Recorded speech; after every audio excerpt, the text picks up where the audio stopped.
Hi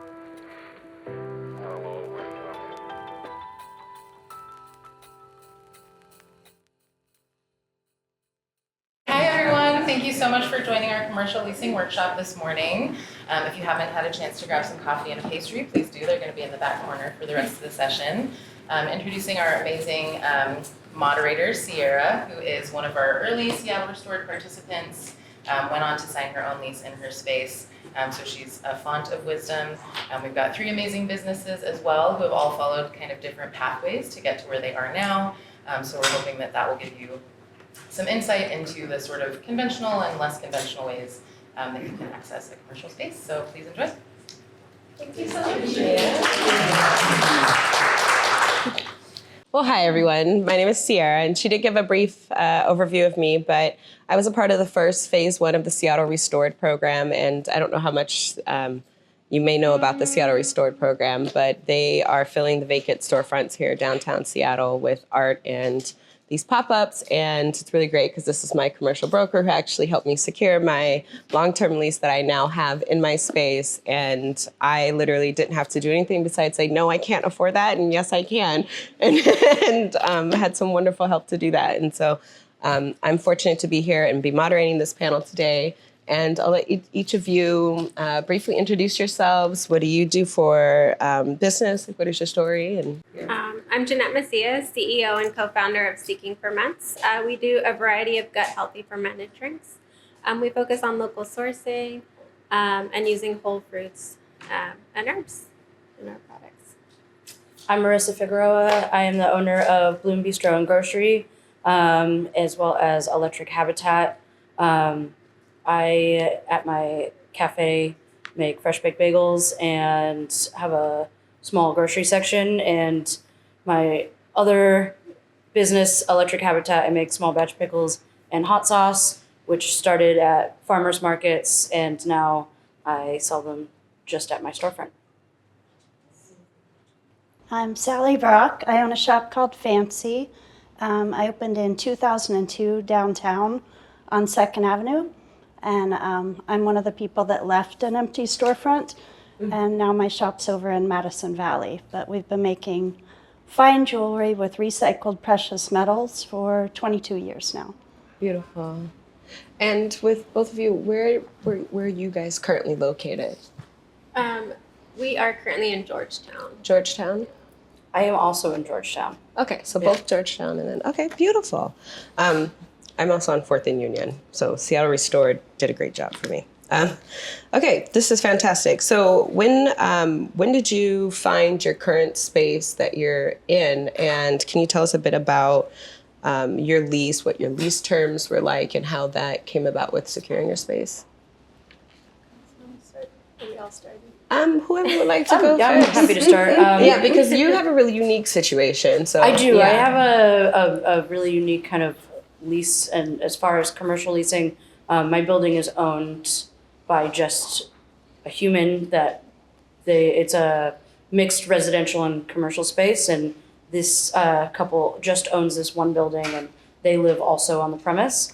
So it's a very unique rental agreement, and they're a very hands-on landlord, which I appreciated, and it was something that drew me to the space and drew me to my lease. I signed the lease on my space in January of this year. And also something kind of unique about my space is I was not looking very hard for a space, and it was more that this location was what kind of drew me in versus me actively searching for a space. The space fit my vision and kind of brought me there. And can I ask what the negotiation was like for securing that lease? Because it was with a human, like a regular person, as opposed to a So there was no corporation. commercial leasing agent involved or anything. We just met one-on-one. And the space has been a commercial space for 120 years. They have not owned it for 120 years, but we basically took the formal rental agreement from the previous business and sat down and negotiated terms just between the three of us, meaning the couple that owns the building and myself, to really fit it to work for everybody. So certain things they wanted responsibility for, certain things they wanted me to be responsible for, and we have a very symbiotic relationship, and we're able to negotiate those aspects together versus sometimes working with big companies or leasing agents. It's a lot of steps for the conversations where we were able to meet kind of just together and work those things out.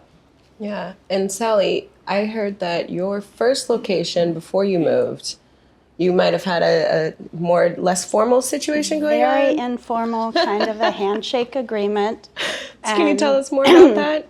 Really, the only tenant in the lease was no fire, which was very limiting as a jeweler, but I kind of just restructured. So my workshop was at home and the store was just for retail and selling. Okay. And I did, production off-site. And so this was at the site that was downtown. Yeah, in the Moore Hotel building. So this is in the Moore Hotel building. They didn't want me to burn down the historic Moore Hotel, but through the years, we, developed a better relationship, and I had the fire department explain to them that it's, the safety level as a kitchen. Okay. So eventually, I did have production on site. Okay. So Can you tell us more about how you negotiated your first and got your first lease, and then what it was like moving to this new Madison location and the difference in that? a lot more. I started renting in 2002. So the rent was really never much of an issue financially. I had the best deal in downtown. The space was beautiful, but the landlords were very, very hands-off. Like anything I did, any tenant improvements, it was all up to me. Okay. And that was kind of based on handshake agreement and a very, very basic lease. Okay. And then when I was ready to move out of downtown after the pandemic challenges of downtown that left all the holes in downtown, including mine, I found tenants to take it over because I'm a guilty person. But I wandered around and looked for a lot of spaces. A lot of the bigger leasing agencies wouldn't return my phone calls because I'm very, very small potatoes, and it was kind of tough. I think I looked for 2 years until I found the spot in Madison Valley. Wow. So that is a lesson in hope and just staying true to what your purpose and mission is, because you were able And to find a having really space. cheap rent in the place you're already established. Yeah. That helps for longevity, for sure. Yeah. That's wonderful. Well, thank you for sharing your and then how about yours? What was your story like, Jeanette, with securing your commercial property? Yeah, so we've had a couple experiences. Our first one was we kind of were approached to lease this space in Amazon. It was supposed to be a trial run. They would test out our business. If they liked us, they would find us a bigger space. We were, I think, a year into the business, still didn't even know if this was a real thing for us. But we were like, what the heck, let's just give it a go. We didn't have any broker or anyone. We just had Amazon's broker who was like, hey, this is the lease, this is the terms. We were like, great, this is 100 pages. Don't know what I'm reading, but so we kind of just took a chance, kind of briefly skimmed through the contract, just tried to note any red flags, and kind of just jumped into that space. And so we were eventually going to take over that entire space, I think 2 years later, but we weren't able to raise enough capital in the time frame that they wanted for us to. But since we weren't planning on originally taking over that space, we had been looking for another space. So we were searching. I think we've been searching for 2-3 years for a space. Okay. Because we are manufacturers, we need plumbing, we need electrical, we need an HVAC system, which are huge costs to a small business who, again, we're still in this phase of are we going to keep growing this? Yeah. Are we like, is this even for us? So we were like, we don't have hundreds and thousands of dollars to put into this. So it's been a tough journey trying to find something that's kind of has like the bones for us to like do some of the work. And then more recently, we have now found a space. Impact Washington connected us with another broker who was like, we're not going to sign anything. Let's go make sure this space works. Let's get an inspection, because you don't want to move into a space and then come to find out it doesn't work for you or it doesn't have what you thought it needed. So they were like, let's go inspect this space. Let's make sure this. Let's call the health department. Let's call all these departments. And so we've been back and forth with the landlord and our brokers and all the departments for the last couple months, just making sure that this space will work for us. Because again, we don't want to jump into something and then come to find out there's like a ton of surprises that you don't have the cash flow to support. So. Yeah. So you're actively in this process right now? Yeah. So Yeah. we are waiting for the lease right now. So. What a journey. And well, congrats. I'm hoping that it goes well and we hear good things with that. Yeah. Congratulations. And so it's seeming like you as a small business owner, it's kind of, you've grown and it's growing and it's growing. And me also as a small business owner, I know that like technical assistance, capacity building, capital, like those are the main things that we need as small businesses, at least starting out, is to help us get going. Can you guys speak to any type of capacity building that you've been able to secure, even like capital, and how you've been able to do that in your businesses? Sure, I'm happy to start, I guess. Thanks, Loris.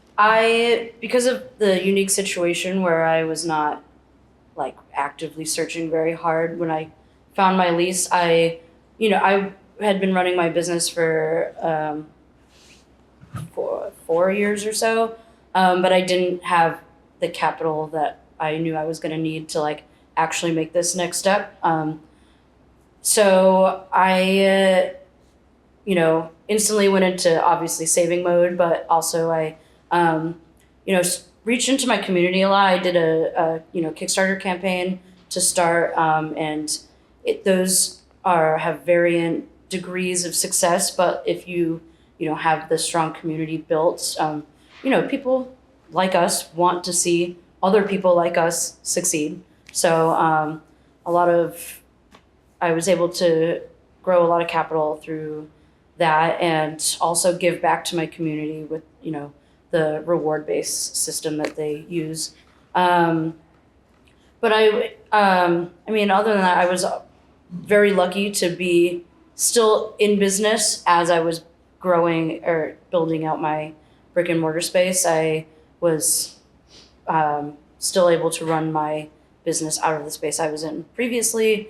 And then when I was able to make the leap of actually moving into the space, I was able to do it very quickly. I think it was 2-ish months, maybe 3, between like having everything ready to go and our grand opening. So having all those kind of plans set so you can open pretty quickly definitely helped us be able to start making more money and, be able to afford what we were doing.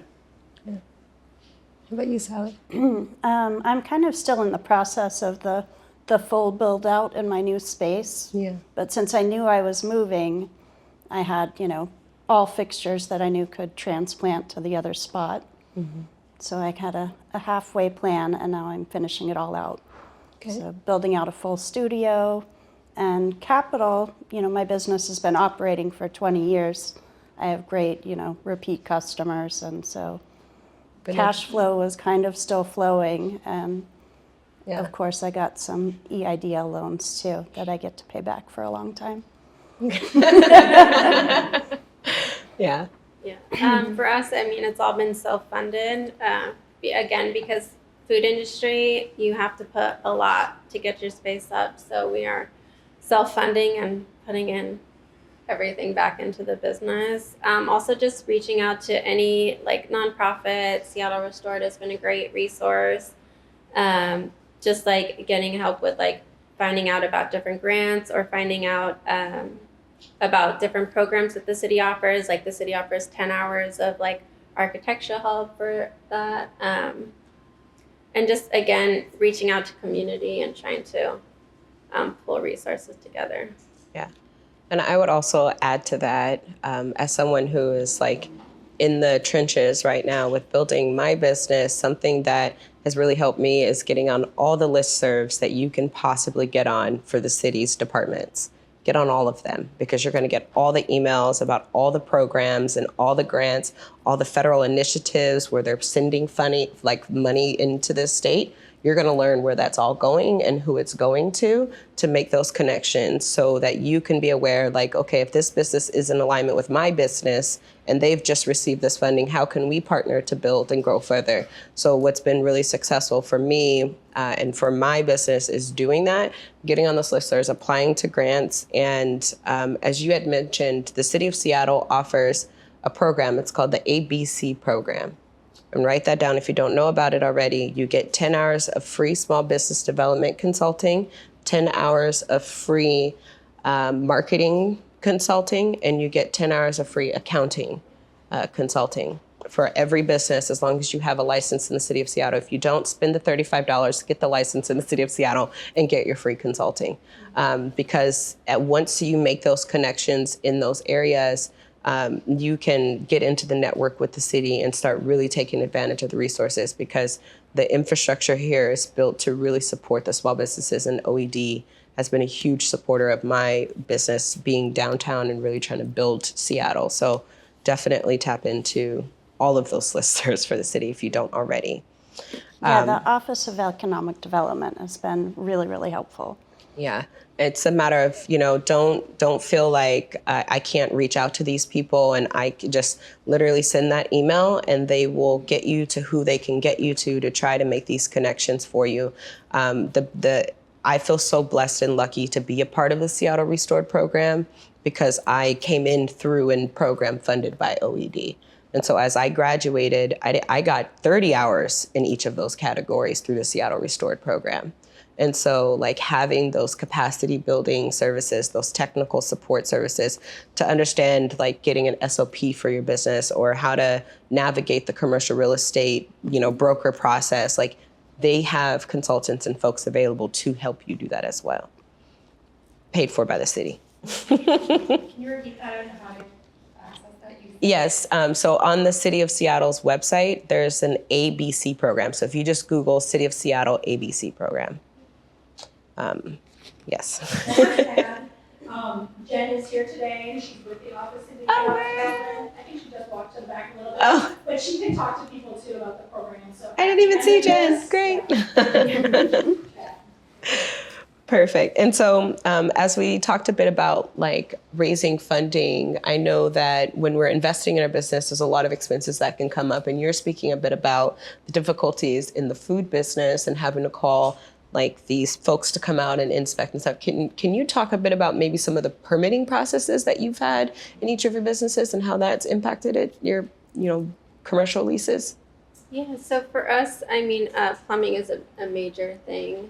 And I think just really, sometimes the health department can be a pain. And one health inspector will be like, this is fine, and another will come and tell you no. There's really no standard, because you get different opinions every single time. And every single business I've talked to in the industry has the same experience. So unfortunately, You just have to roll with the punches. kind of have to roll with it, which sucks. But I will add on to that, like knowing the permitting rules and doing your research helps a lot with that, because when I had my health inspection and the health inspector came back with a lot of stuff that he wanted, I did a lot of research and advocated for myself in the process and was able to work with him and negotiate certain things. My building is a historically landmark building, and there was a lot of things that I was tied to with the historic building, probably similar to Yeah. yours. And knowing all the things, it's like very daunting, but just having that information like in your back pocket really helps deal with a lot of these things. Well, I mean, how do you manage having both a kitchen and a retail space a bit, or Yeah. So we have or the bistro, I guess? Yeah, fully operating kitchen, cafe. We make fresh baked bagels every day. We do breakfast and lunch and full coffee program. And we have a small but growing grocery section with everyday staples, milk, eggs, butter, pantry staples. It's a lot, but it's once you kind of get all the pieces working, it's an ever growing process. I just try not to bite off more than I could chew ever. So started really small, like even like menu wise, and just kept adding maybe one, maybe two new things a week onto my plate. I think that also helps with if you have a vision for your space when you want to have a commercial space, but like it doesn't have to be that on day one. It can be in phases, and that's really, once you can wrap your mind around that, it's always a ever growing process. So just doing what you can at the time and Yeah. adding more as you can. I like to always say that as long as you're taking a step on the path and it's the right path, you'll get to where you're supposed to be. Yeah. Just keep taking those steps on that path. And then Sally, you didn't have a storefront for a while, and then you did. Oh no, I've always had a storefront. Oh, I It's thought always been and retail online? and online. Oh, okay. My notes were incorrect. I'm sorry. Yeah, and when I did move to Madison Valley, I considered just being solely online and working out of a art studio, but I really enjoy being part of the community and having a public space. So I decided to give it one more round in a new neighborhood. And were there any permitting challenges for this new location for you? No, because when I negotiated the lease, I actually had a friend from West Coast Commercial Realty who helped to get everything. Like we did a lot of back and forth with the letter of intent and the lease to make sure that manufacturing for a jewelry production studio was included as part of the bylines in the lease. Oh, beautiful. So then you didn't have those restrictions like before? Right. Oh, that's wonderful. I didn't even think about that. It's okay. It's very interesting. Also, shout out to West Coast Commercial Realty because that's who did my lease as well. Thinking about, so you're in the process of currently working through negotiating a lease. You've just got this, or not just, but you have your two spaces. Now you've just moved to Madison. Did you, when you're going through this process, you spoke a little bit about educating yourself when it came to the permitting process and such, but did you have any other knowledge when it came to securing your lease? Like, how did you know what to do? Because it seems like, can you talk about your experience and then we'll go? Yeah. I think at first we had no clue what we were doing. We had no clue what a broker should be asking or should be going to bat for us until our most recent broker, who was like, these are the steps. They were like, give us all the information. What does your business involve? What do you need? They even threw in stuff that we were like, oh, we didn't think of that. And then they kind of filtered through different areas and different properties. And they would actually do some of the work for us and be like, this building doesn't allow our manufacturing. So, because you also have to factor in like different building codes and like what is allowed in each property, because sometimes food production isn't allowed in certain types of businesses. So that's another thing you have to like factor in. And our broker kind of like went through all those steps. And then once we picked a spot that we liked, they were like, okay, let's see if they have enough power. Is there even enough power to the building? Like, before we even like submit an LOI, which is a letter of intent, you want to make sure that that space will work for you. And it does cost a little bit of investment to do like an inspection, but it's worth it. And don't skip out on it, because then you'll end up with a lot of costs that you didn't anticipate. So I think just having the broker explain that and explain that it could cost you a lot more in the long run. But by doing these steps, it helps prevent that. Yeah. So your knowledge came from the experience and from having a good broker that was able to really explain that for you. Okay, that makes sense. And Marissa, what was your knowledge going into the leasing process? I guess the leasing process is something that I would say I didn't have like a ton of background and knowledge in, but just the process of like building out a space. I built out my previous commercial kitchen that I was using right before this from an empty shell. So plumbing, electrical, all the, exhaust, all that stuff.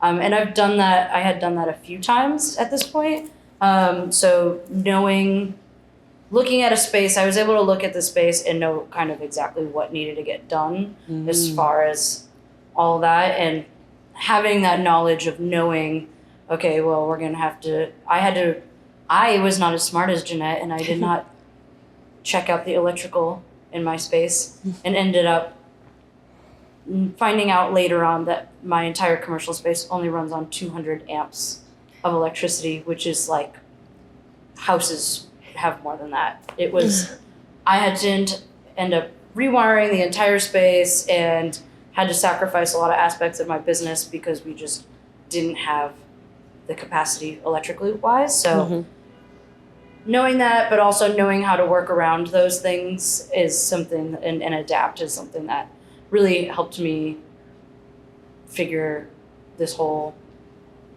situation out. But I would say, as far as like finding the lease and everything, when I realized that I wanted to lease this space, the very first thing I did was sit down at my computer and write a 5-page business plan of what, my vision for the space, how I wanted, how I felt like my business would fit into the space that exists already, financial breakdowns, menu, every little last detail that I could think of as what a landlord would want to see, because landlords ultimately want your business to be successful because they want your money.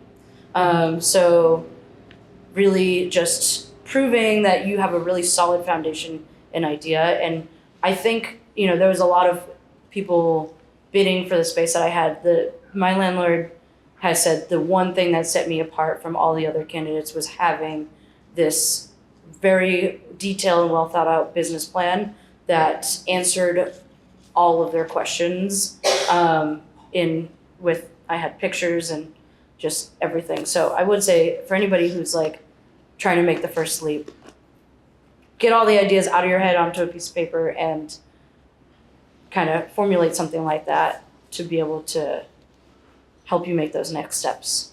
Yeah, it's really helpful for you as well. Like, it's helpful for the landlord to be able to see everything, but also starting your business, it really helps you understand and start from a strong base. Yeah. And Sally, you going into your leasing conversations, what kind of knowledge were you taking in? Did you have any skills or training in that? Just, trial by error in my first space on 2nd Avenue. Yeah. And I did have a lease there, and I bought a house by that time, so I was kind of more familiar.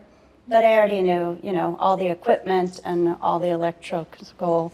And I have a good friend who's an architect who looked over it with me. So we didn't have an official inspection, but I had Ian go and walk through the space. And Yeah. Okay. And I second the having the business plan portion.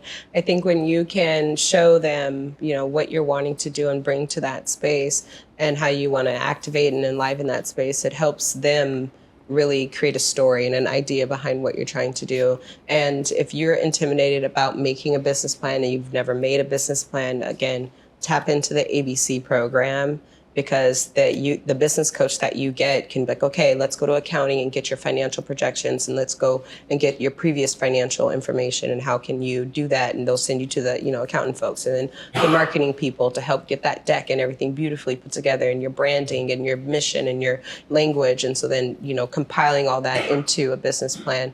And also ChatGPT is your friend. For sure.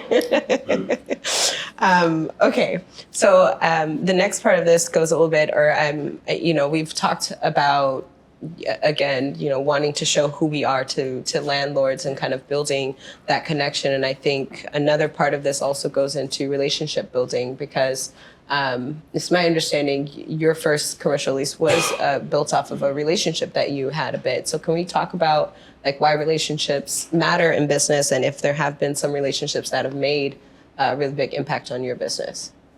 And you want to start, Sally? Sure. Well, really, my first lease at the Moore, I didn't have a relationship with them initially, but I was working at a business right across the street. So I finally just talked them into give me the space, and found out how very low the rent was, which made it, okay to take that risk. But community is really important, and making connections with people. Your unemployed friends are a really great resource for building out a new commercial space. Yeah.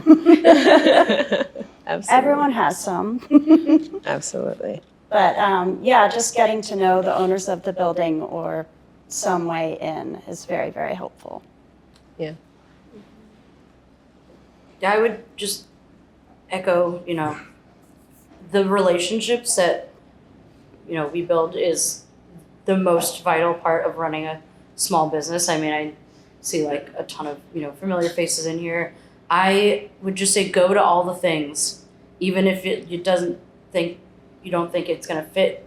You might not think you get anything out of it. I mean, the Seattle Good Business Network does, happy hour events and other networking events and conferences, and I just put them all on my calendar and go and get everybody's card. And I just have this big plastic bag full of everyone's business cards, and it's literally been so helpful. I needed a refrigerator repair guy. I go to my kitchen table and I dump the bag out, and I'm just bah, bah, bah, bah, bah. And I have 3 or 4 cards. I had this really unique, weird situation where I had to get equipment. I bought equipment, and for some reason I could not get it sent to Washington. The closest I could get it was Oregon. And I dumped my little stack of cards out, and there was 3 or 4 business owners that I had met through Seattle Good Business Network events, and called them, and I was like, I have a weird thing. Can I get a 6,000 pound oven delivered to your warehouse, and I'll go pick it up in a truck? And having those things, and just being able to have your network. Hey, remember we met 6 months ago at that thing, and we chatted, and just people like I had said before, other small business owners, we want to help everyone be successful. So just having those people that you're oh, I remember I met them over here, and just getting your name out and getting your cards and sending them around and getting other people's cards, it really builds just your,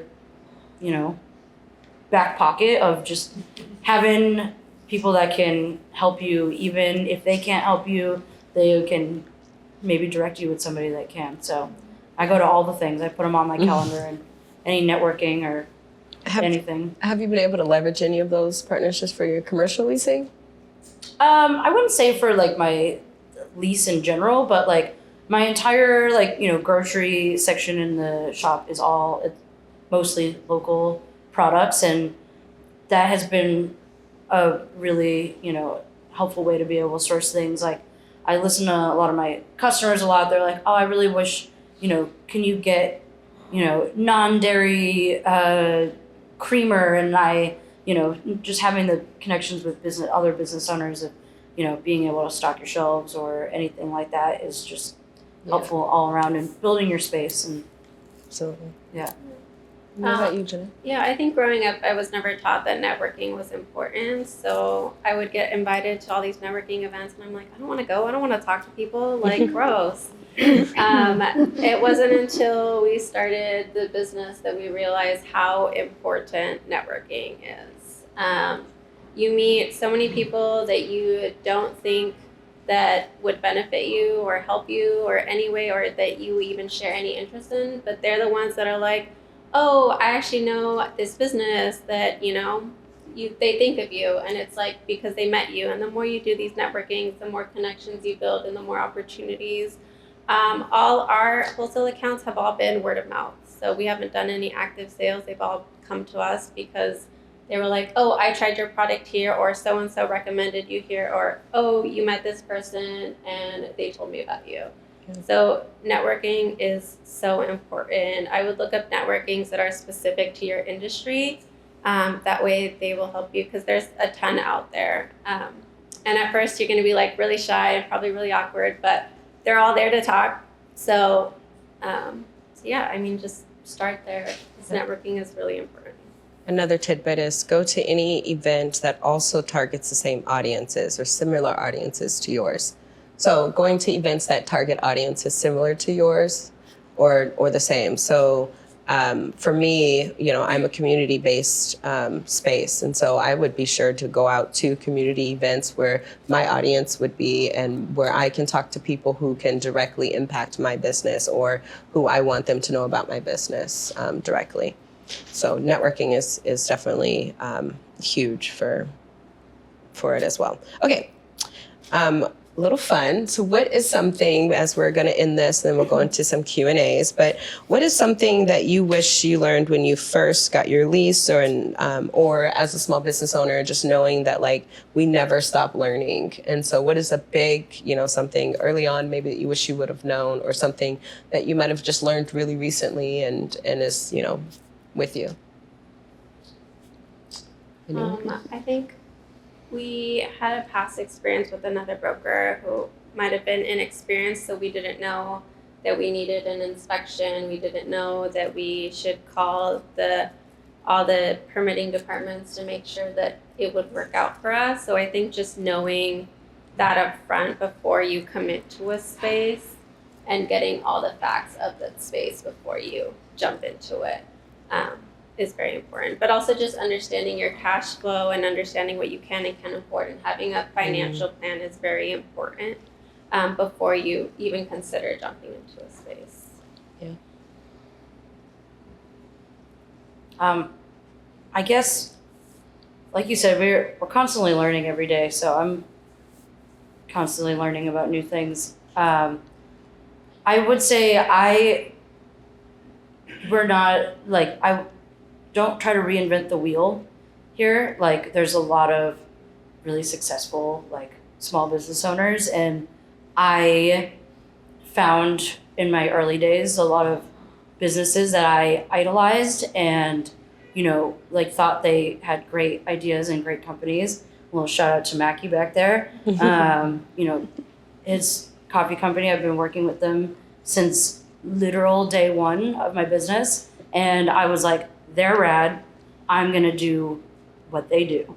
And if you find somebody that has a business that you think is cool, and just talk to them or just do what they do. When I started farmers markets, which is, a little different than this, I found a business that I thought was doing a great job. And I just looked at every event they were doing, and I just signed up for everything that they did, because I was like, they're successful. I'm just going to do the things they do. And so we're not in this alone. You're not copying somebody's business plan, but take guidance from what other people have done that have been doing this for a while. And, even people, it can be intimidating, like Jeanette said, going to these networking events, but we're all human, just talking to other people who have done this and picking their brain a little bit. It's really helpful. One giant mistake I've made recently, after 20 years in business already under my belt, when I found the new lease after looking for 2 years, thought I'd found the very perfect space right next to City People garden store, which is very, very popular, like well-loved Seattle landmark. And I'm like, oh, they've been supposedly closing for like 7 years. There's no way they're really going anywhere. And a month and a half later, they went. Yeah. But, you know, the bright side is eventually I'll be next to a big new PCC with condos upstairs. But I went from like the downtown frying pan into Madison Valley construction site neighbor. Yeah. So Yeah. it's all right. I'm surviving. Yeah. And I will say something you said, Marissa. So in positive psychology, there's this idea that you find a model or representation of a behavior that you wish you had. And so doing that in business owners and going, you know, I want to make sure that I have a business that reaches community or that does X, Y, and Z. And if you can find a business that is doing that, go to those same events, learn what they are learning and how they are going about making that impact. Not copying them, stay true to your own mission, but finding someone that is doing what you're trying to do so that you can gain an understanding of how you yourself can also take those steps too. And so finding a model that you can replicate, not, you know, still living true to what your mission is, but finding someone that's doing something like that. And, you know, when energies align and when folks align and y'all have the same mission, everybody wants to connect. Everybody wants to help and uplift each other. And when you can put community over competition, things can change and things can really happen and move. So I thank you all for being here and sharing all of your words. I think, Mia, you had something to finish. Oh, yeah, that's right. We're going to do a Q&A. Yes. Yes. I have a little bit of a hard time hearing everyone. Oh. But I do have a question for each of you. I was going to try to remember this from right. For you, Sally. Sally, thank you. What was, wow, tell me the details. What was the leap like from cheap rent, first space to second space? How did you accommodate your business to make up the difference? It's very challenging. And actually, when we negotiated the lease, it was tiered.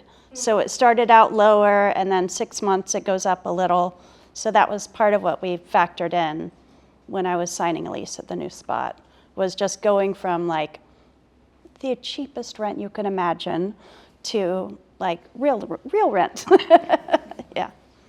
And that's actually something my broker did for me as well, was negotiated, you know, going from me not paying any rent with Seattle Restored to scaling up to full rent over a certain particular period of time. And it's a common thing that they can do for you. Yeah, brokers will do that for you and negotiate it. But just even when you're going to a landlord, that is something that landlords will do and honor for tenants. Like, don't be afraid to ask for that. Thank you. And Marissa. Marissa, and it's a hot sauce business in Georgetown? So I own a cafe, and I kind of morphed my pickle and hot sauce company into that, where I produce on site and just sell it at my store as well as on my online store, just to retain my customer base that I had for many years. So in Georgetown, and you weren't even looking, so how did you come up on the space? So I live in the area, and I formerly lived in the neighborhood, and the space is just so cute and beautiful, and I was always obsessed with it. And I would like walk my dog, ride my bike ride, and just be like, maybe one day that space is open, like, you know, it would be kind of cool to like open something there, like just dreaming about it. And then when I saw it, the business was moving, I was like, oh, I should just throw my name in the ring. Why not? Like, if it's a dream, just give it a shot. And then once I did that, I like ignited a fire inside of me. I was like, oh no, I actually really want to do this. And now I'm gonna make it happen. And that's kind of how, like, I threw my name in the ring. I also, with Georgetown being a very small neighborhood, had a very small degree of separation from the building owner, and just, you know, stayed up all night writing my business plan, sent that over, instantly looking at my finances, trying to figure out what I need to do. So I found the space just by living in the area and dreaming about it. And sometimes when something like that opens up, you just have to jump in. I understand. Yeah. Take the leap. And I'm a big fan. So I actually was one of somebody reached out to you like early days, like when I was just because I'm a kombucha fan. Speaking ferments, and I actually nominated the space that I was in. Glad they didn't take it. But my question to you is the broker, like how you actually spoke about a broker where you had a not optimal experience, and then you found one that you had a very good experience. Yeah. How did you find that broker? Where did you go? They were a referral. So the good broker that we got was through Impact Washington. They were like, oh, I actually have a good broker that can help you because they work with them. And they were experienced in our industry. So they've worked with other like kombucha companies. So they kind of already knew what we needed. So I think just also having a broker that understands your business is very important because they could think of things that you might not be aware of that you need. Yeah, so referrals I think are helpful. So go to all the things that were. Yes. And another question for you. Is your business inside? Yeah. Is that you? Oh, Yeah. Great. Okay. Congratulations. Thank you. I've also through social media, I've seen your, I guess, part of your journey. Yeah. My question to you is, God, that just popped out of my head. Oh, you said don't copy, but like do the things, like find a business that isn't like you. But what is your advice? And this could open up to everybody on the panel. What is your advice if your business is not out there? Yeah, so what I mean by find a business that's like yours is not necessarily what you're doing, but like yours in being mission driven. So for instance, there was a client of mine who started a tequila company. She's the first Mexican woman to start a tequila company, Mexican queer woman, excuse me, to start a tequila company. And she was modeling her business off of a company that just sells juices, but she enjoyed how they brought juices to community events and did all of their events centered around community, and none of their events were around their actual product. All of their events were mission-based, all of the events were some other subsidiary, but it was sponsored by their brand. So when I say find someone that is doing something like what you're trying to do is see someone that goes like, wow, I really enjoy how unique they make their events and they present their brand. I want to present my brand to my community and my audience how they do with their X, Y, and Z. So if you're a poet, for instance, and you want to get your brand out, are you going to pop up at bookstores? Are you going to pop up at poetry nights? Are you going to pop up at tech nights? Are you going to, like, what type of business model are you going to model in regards? So when I say like find someone that is doing what you're trying to do, it's not your business, but the impact or intention or the mission similar in value, so you can understand how you can create that similar impact. That's what I would recommend. Great advice, thank you. Yeah. Yes. This is so encouraging. Thank you for sharing your stories, because when you see these stores or spaces out there done, you just assume it is a very direct, intentional path, and so it's really encouraging to hear about your not so straight path. So thank you for being so transparent about that. I've been dreaming about a space next door to me for 7 freaking years. So it really gave Just me, wait, yeah. yeah, it really gave me the courage to do something. Along those lines, actually, so I think it's probably most relevant for you and who, when you were negotiating your leases, how did you distinguish so for your mechanical, electrical, plumbing systems, kind of your base building systems, like did you negotiate that in your lease that if there's tenant improvements required that will require modifications to the HVAC or whatever, the owner was responsible for those? Or you, like, when did you find your owners to be receptive to? The reason I'm not asking you to is because your groceries and those are special. But if you have something to add, that would be good. Yeah, I think we tried to get more tenant improvements included in the lease, and we negotiated back. So we kind of split the difference. Like the space I moved into had yoga mat flooring that had to be removed, that they were trying to convince me was a good idea for a jewelry store. And yeah, we kind of split the difference, and I did the build out half on my cost and half on tenant improvement budget. Yeah. Yeah. And for me, when we initially had our, so we had like a pop-up that we were there, and we were there for the first year, and we just had our lease through the Seattle Restored program, and our landlord covered all the costs, everything. So it was beautiful. But then when we went into the negotiations, it was, it's my understanding that they cover some of it, and then some that like we have to do. But every time that, I feel like it depends on the relationship that you have with your landlord, because anytime I have an issue, it's like they send their building engineer. I don't know who I would call. They're like, and they send their person, and then they are like, okay, well, this is how much it's going to be. And, we can help you out with this much of it if you need. I mean, it's unheard of that, do not be afraid of these larger companies, because mine is Unico. Just to be clear. So mine is a real landlord. My building's owned by UW, but it's Unico. And so it's a blessing to be able to have a larger commercial, property owner be willing to work with the small business owner because they want to keep you there. These landlords are trying to fill these spaces, and these landlords want your business to be successful, and they want to keep you there. And so the city of Seattle also has a ton of, the tenant improvement grants. They have resources if you get graffiti, if your storefront gets messed up, they have resources to assist you in getting support with that. But it is something that you can negotiate for in your lease, saying, if the cost is over a certain amount or whatever it may be, they handle it. Because ultimately, for me at least, I'm like, I don't think you expect me to fix the HVAC.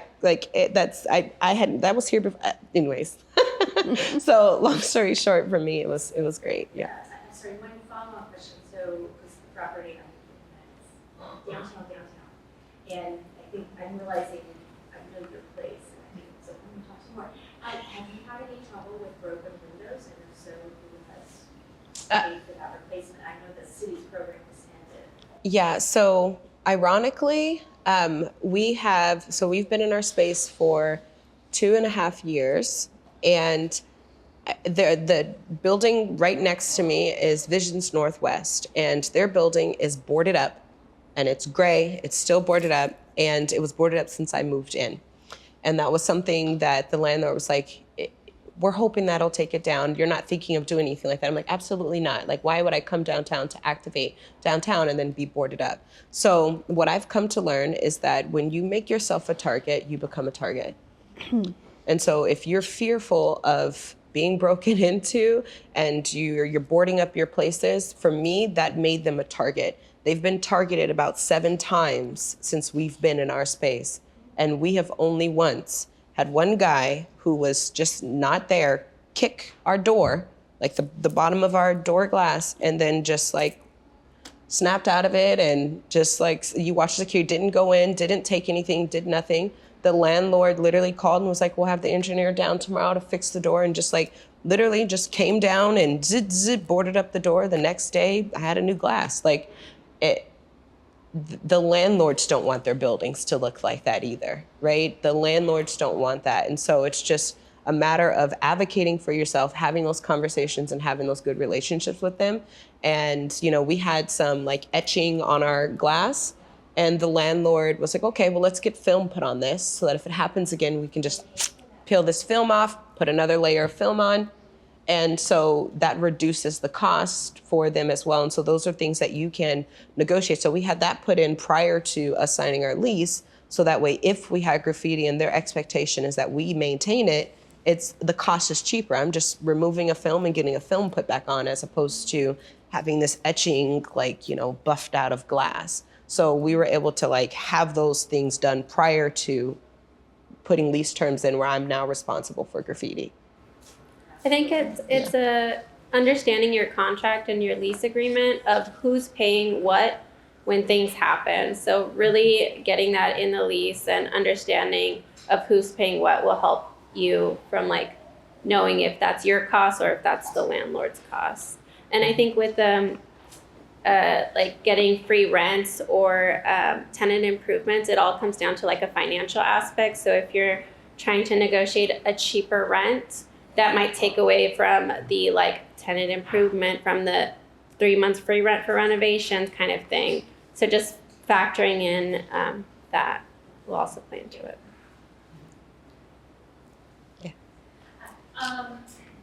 I have a question or a couple questions when it comes to working with a broker. Like, say if they have like a space in mind and like the person that's selling it, they have a broker. Would you work with? I mean, obviously you're going to be working with that broker, but like that broker is not your broker, right? So would you consider it wise to get your own broker? And also, who is paying for the broker? Because I've heard like different things like that the landlord pays the broker, but I'm wondering if it's some like once like say you have a space and you like finalize the space, does the broker get paid via the landlord, or are you also paying the broker as well? Can you just kind of like clarify, get more of like that process? Yeah. I was gonna say, let's ask the broker. Yeah. It all depends on what's in the listing agreement. So really don't know, right? But yes, you should have your own broker because the other party is, their interest is the landlord and not yours. Doesn't mean that they can't, meaning that you can go into the situation and know this party is representing the landlord, but you have to be, asking a lot of questions, making sure that whatever is important to you, what deal points are important to you, you communicate that, and hopefully both parties can come to terms. Who's paying for it? Majority of the time, the landlord has a listing agreement with their broker, and then whatever fees are split. It's just like when you buy a house. The seller has a listing agreement, and then if there's a buyer broker, in this case a tenant broker, then the tenant gets paid through the listing agreement. And then you mentioned the security film. That is actually really important for everybody to know about. As a retailer, oftentimes, in majority of leases do state that there's plate glass insurance, which is your insurance, not the landlord's insurance, and that you would be responsible for that deductible. But you can purchase, it's called a 3M product for security film, and it makes it really hard for people to break it. Mm-hmm. So if you have a lot of windows, it's really wise to windows. And then you have to It says she's check my to broker. see if they're okay with you installing that. Because some leases do read that you cannot install anything on windows. If you do, you have to remove it. And then one other thing while we're on the subject, nobody knows what you need for your business except for you and an architect. So make sure, if you're going into a space that wasn't already the use that you're intending to do, have an architect be the one to tell you what needs to be done and how it needs to be upgraded as part of your inspection or as your due diligence. They are truly the ones that can tell you. Even the city, sometimes you can ask them, but they'll be very vague because they only know so much and they only have enough, a little bit of information for you. And really the architect is the one that can actually inform you as to what needs to be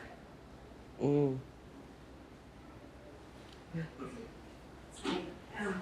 Is there a resource where small businesses can look for like business information, kind of like Redfin, where they give you like, median household income, like you might have some crime stats, but something that's a little bit more tailored to small businesses as opposed to residential information?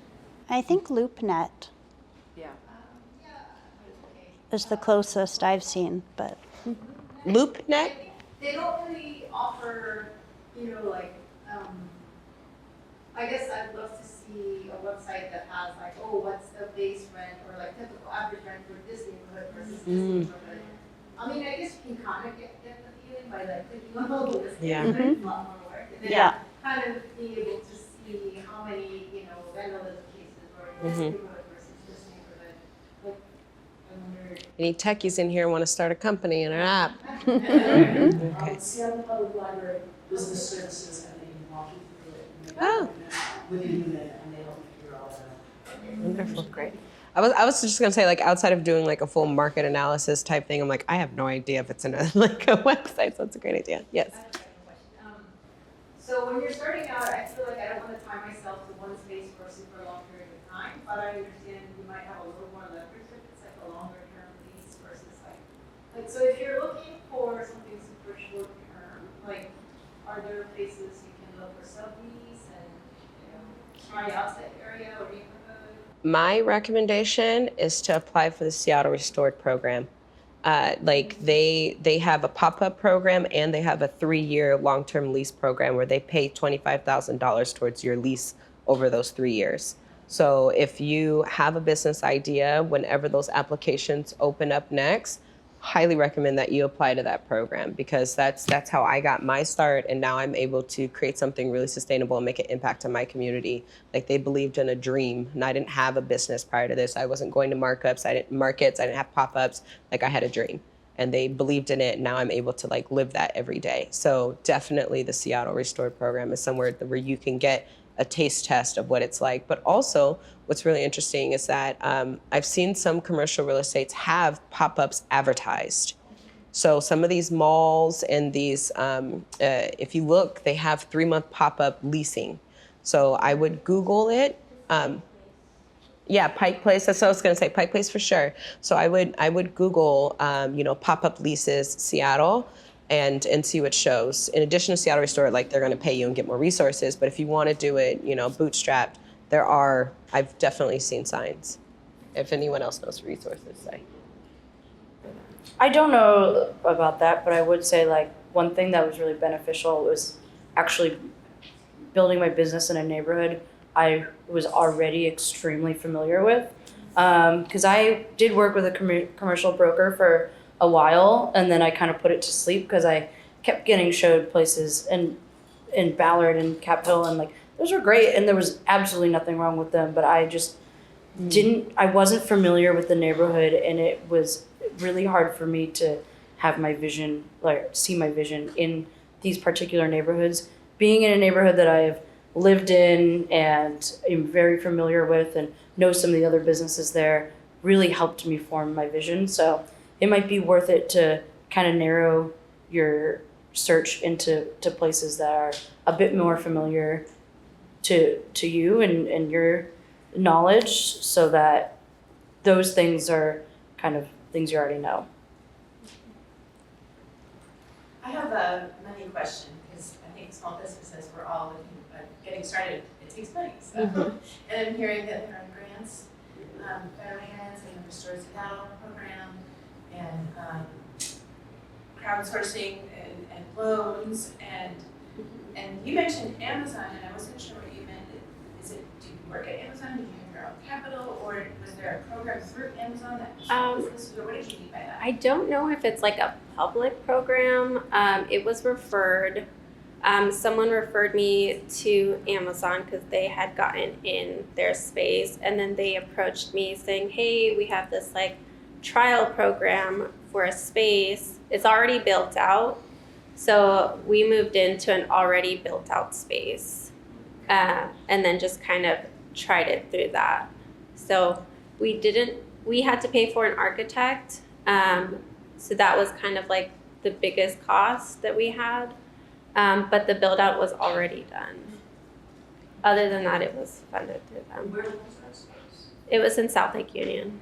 That space is no longer there. But that was a program that I think it was an Amazon program, Amazon helping small business program. Okay. By Yeah. And I would, again, get on all the city like listservs for that.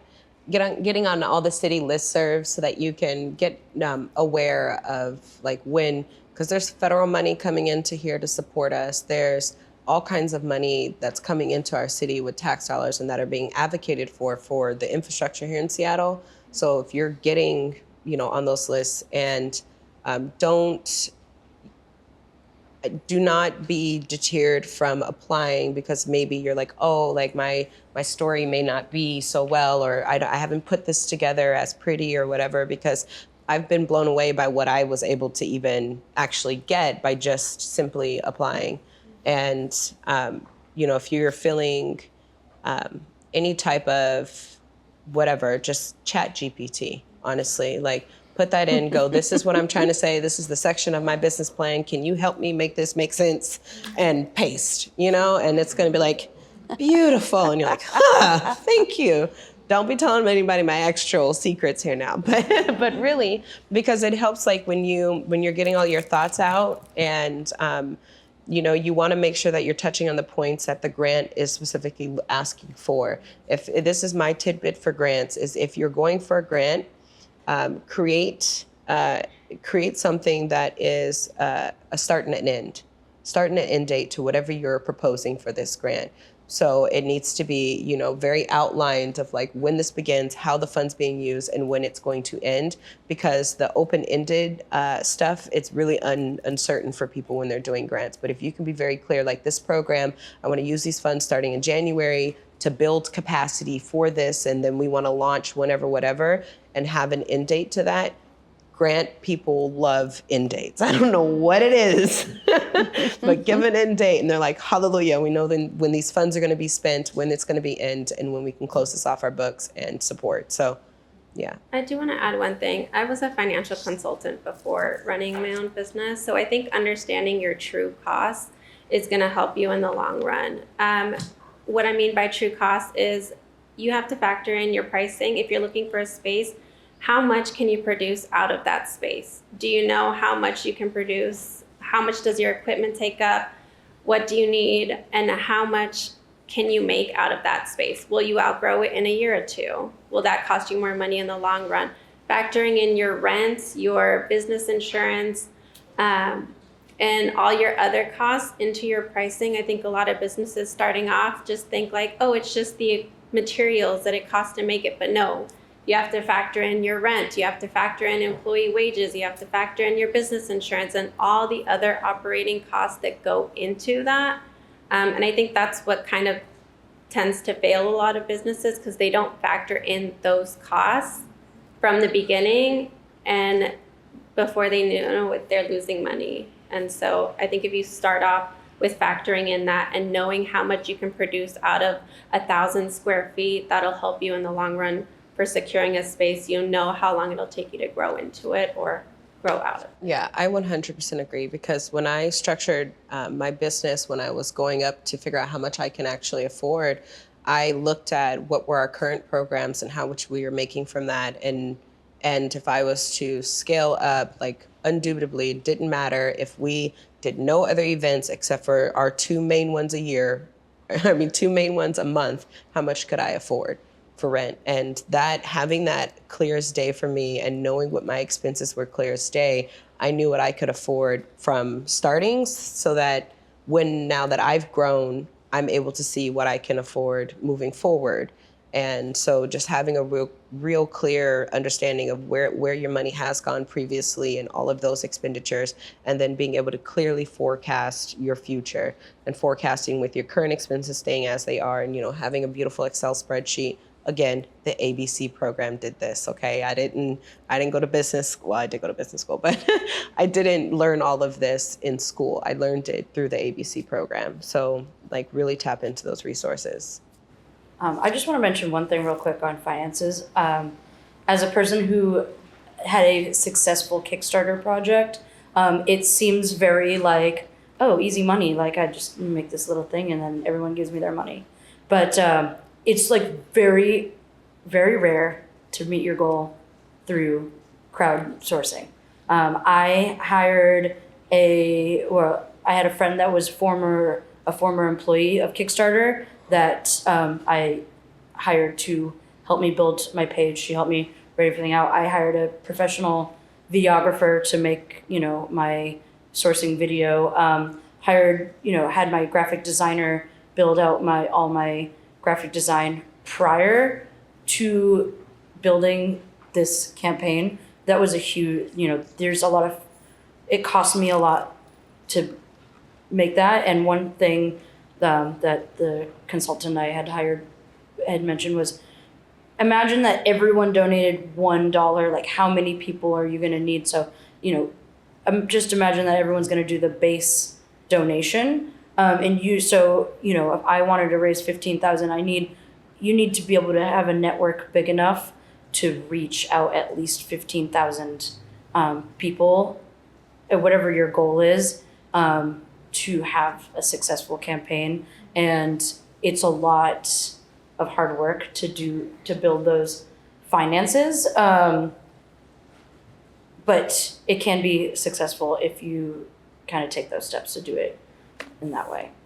And I'm happy to talk about my successful Give Better campaign. We raised over 50,000, but that's not the question right now. But I'm happy to talk about it after my Kickstarter. We have time for one more question. So, amid current economic challenges, it's becoming harder and harder for spaces to remain open once they're open due to rising costs, changes in rent. Do you know of any resources that are available for businesses when they get to that point when they're already in a space and they realize that their business is not sustainable, either due to a change in rent or they just realize that their business model isn't working? What can a business do when they get to that point when they're struggling to remain open? I don't have any resources. I would say it's time to really look at your financial plan to see how you think you got into this position, and kind of take in all the factors. Was it your marketing? Did it change? Like, what changed? And kind of really understand who's your demographics, and understanding your customer plays a big role in your audience and how you market to them. So understanding that and learning how to pivot. So if something isn't working, you need to figure out what part of your business, what changed, did you change anything? I would just start from there and kind of reviewing your financial plan and seeing how, like, what changed in your business versus what changed in your financial plan, and kind of understanding the cost there is what I would do. Maybe a good time to consult with a financial advisor. Can I ask one question that I think would close this out well? I just wanted to add on to what you're saying with looking at your business and kind of being at this pivot of whether you're going to be successful with rent going up or if this is like the time to like pivot. And what I would really recommend you do, and this is something I had to do with my space, because if you look at our history, we've pivoted twice. What I did in those moments was really look at what impact and what intention I'm trying to make, and is, number one, like, is the market there, and how am I doing that? And I really spent time understanding my target audience. What are their daily habits, all of that good stuff. And I hit hard with marketing. Like, I spent my first year of Seattle Restored money in marketing. I'm getting my name out there, going to community events, popping up at booths, making people aware that we existed and that we are there. Because, like, who wants to come to downtown and 4th and Union post-pandemic to like come to an open mic? They're like, I don't want to leave my house right now. So like really making sure that I was hitting on the messaging that I was trying to with, like, come out, have community, and reconnect post-pandemic. And so for me, it took a reevaluation of what are my expenditures and what can I get rid of? What am I spending a lot of time on that is not returning revenue for me? And I stopped saying yes to things just for the money. I know that sounds counterintuitive, but for me, it was, I had to value my time more and say, I can be putting this time back into my business instead of doing this event for $200 that's going to take me 20 hours because of X, Y, and Z. Because, like, don't get me wrong, I'm here for the community impact, but I had to readjust the partnerships that I had to make my business successful. So if I want to be able to do things free for the community, I needed to build my corporate partnerships to back end feeding the stuff that actually valued me. So then I was able to then go and strengthen my corporate partnerships to fund what I actually was passionate about. So I'm happy to also keep talking to you more about how I did that. And last question. Sorry, Mia. Thank you. Okay. while we're waiting for, like, because we're here to figure out what a commercial, like, how to get one, what do you think, like, the best thing I could do waiting for a location? I've done a lot of research, we've developed a business plan. What would be, like, the best way I could spend my time while I wait for a location? Marketing. Build your community, build your audience. I don't mean to like answer for everybody, but no, I mean, you can answer. Build your community. So getting out, brand recognition, get some t-shirts, get a thing, say we're opening a space and you speak it until it happens. Like I was talking about opening a space downtown Seattle 2 years before the Seattle Restore program ever was a thing. I was like, I'm opening a space downtown Seattle. It's going to be about this. I'm hoping it's going to be in the next 2 years. And I started building who I was, what my mission, what my purpose was. And I made sure everybody knew it. So then when I opened a space, they're like, this is the space you're talking about? I'm like, this is the space I was talking about. So, you know, making sure that like whatever your business is, you're getting out and you're networking and you're letting people know who you are so that when you open that store and you have your grand opening, you already have your community. You've met these people 6 times at these networking events. You've met your community already and you're building that network. That would be my.